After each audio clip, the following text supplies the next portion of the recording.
ओम साईं राम। आज का साईं वचन बाबा कह रहे हैं, मेरी बच्ची, मैं जानता हूँ तूने कठिन परिस्थितियों में भी हर प्रयास करना जारी रखा है। जहाँ लोग तुझे तेरे जीवन की परिस्थितियों को जताकर, तेरी हालत को तुझे बताकर, तेरी आर्थिक समस्याओं को तुझे दिखाकर तेरे विश्वास को कमज़ोर करना चाहते थे, तुझे चिंतित और भयभीत करना चाहते थे, वहीं तूने सबकी बातों को अनसुनी करके बस मुझ पर विश्वास रखा। मैं मानता हूँ तूने हर प्रयास किया कि कैसे भी तू इन मुश्किलों से मुक्ति पा जाए, लेकिन तेरे लाख प्रयास के बाद भी जब तुझे कोई सफलता हाथ ना लगी, कोई भी अवसर तुझे ना मिला, तो तू ये समझ गई कि ये मेरे बाबा की लीला है। जब तक वह नहीं चाहेंगे कोई भी रास्ता मुझे नहीं दिखेगा। इसलिए जब तुम सच्चे हृदय से सब कुछ मुझ पर छोड़कर मेरे भरोसे बैठ जाते हो, लेकिन अपने कर्तव्य कर्मों को भली भांति पूर्ण करते हो, तुम आलसी बनकर नहीं बैठते,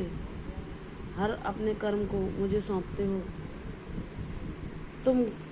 किसी की मदद करना, किसी को सुख पहुंचाना, किसी की दुख भरी व्यथा को दूर करने का प्रयास करना, इन कार्यों से भी अपने आप को उन परिस्थितियों में जहाँ तुम स्वयं परेशान होते हो जोड़े रखते हो, तो यह तुम्हारा कार्य तुमको सबसे अलग बनाता है, अनोखा बनाता है। और यह बाबा के बच्चे ही कर सकते हैं, जो अपनी जीवन की तकलीफ़ों में ही परेशान हो, जो अपने जीवन में ही चुनौतियों का सामना कर रहा हो, लेकिन वह फिर भी सिर्फ अपनी परेशानियाँ उस ईश्वर को बताकर, अगर कोई उसके द्वार पर आता है तो उसकी हर संभव मदद करता है। ये बाबा की परीक्षा होती है तुम्हारी भक्ति को परखने की, कि तुमने कितना बाबा के चरित्र को अपनाया है, कितना उनकी सीखों को अपने जीवन में आत्मसात किया है। और बाबा प्रसन्न होते हैं जब तुम भले ही लाख मुसीबतों में फंसे हो, लेकिन तुम दूसरों को सुख पहुंचाना कभी नहीं छोड़ते, चाहे वह जीव जंतु के रूप में उन्हें भोजन देना हो,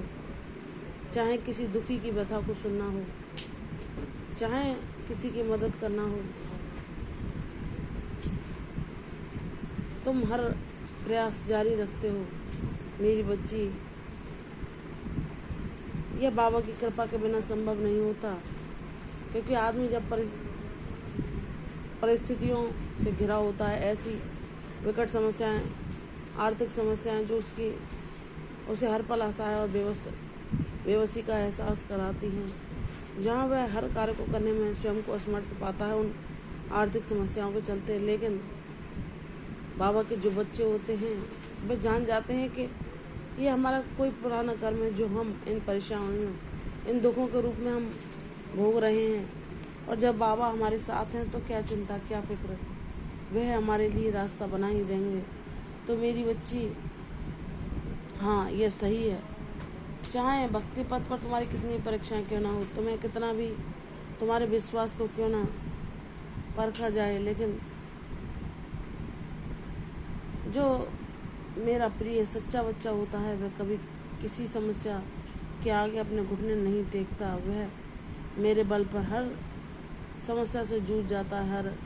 चुनौती का सामना करता है। और जहाँ उसके विरोध में लोग खड़े हो जाते हैं और उसकी मानसिक शांति को अपने तर्क वितर्कों, विवादों के द्वारा दूर करना चाहते हैं, वहाँ मैं मौन धारण करता है कि बाबा, तुम सब कुछ देख रहे हो, तुम्हें पता है मैं सही हूँ, लेकिन मैं ऐसे लोगों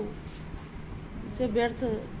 तर्क वितर्क कर अपने मानसिक शांति को भंग नहीं करना चाहता। तो वह प्रसन्न होते हैं, क्योंकि उन्हें पता है कि तुमने उन पर न्याय उन्हीं पर छोड़ दिया है, और वह न्याय अवश्य करते हैं जो उनके भरोसे रहता है, जो सब कुछ उनको सौंप देता है, जो अपने जीवन में सारी परेशानियां या ऐसे रिश्ते जो उन्हें दुख पहुंचा कर गए, सबका न्याय उस परमेश्वर पर छोड़ देता है, उनकी ओर ही आशा से निहारता है, वे उसके जीवन में न्याय अवश्य करते हैं। मेरी बच्ची, तूने स्वयं परेशान होने पर भी दूसरों का सहारा बनना नहीं छोड़ा तो मैं तुझे कैसे उन परिस्थितियों से मुक्त न कराऊंगा जो तुझे बलहीन बनाती हैं और तुझे उन कार्यों को करने से रोकती हैं जिन्हें तू सच्चे हृदय से करना चाहती है। तो मेरी बच्ची विश्वास रख, तेरा यह बाबा तेरी झोली को उन आशीर्वादों से अवश्य परिपूर्ण करेगा जिससे तू दूसरों की भी मदद कर सके, दूसरों का भी सहारा बन सके और अपने जीवन को शांति में जी सके जो तेरी चाह है। विश्वास रख मेरी बच्ची, तेरा हर सब प्रयास तेरे जीवन में अब तुझे सफलता को उस शिखर पर पहुंचाएगा जो मैंने तेरे लिए रचा है। तू दूसरों के लिए भी प्रेरणा बनेगी और तेरी वाणी तेरे कर्म दूसरों को भी सुकून पहुंचाएंगे। विश्वास रख मेरी बच्ची, तूने ये जंग जीत ली है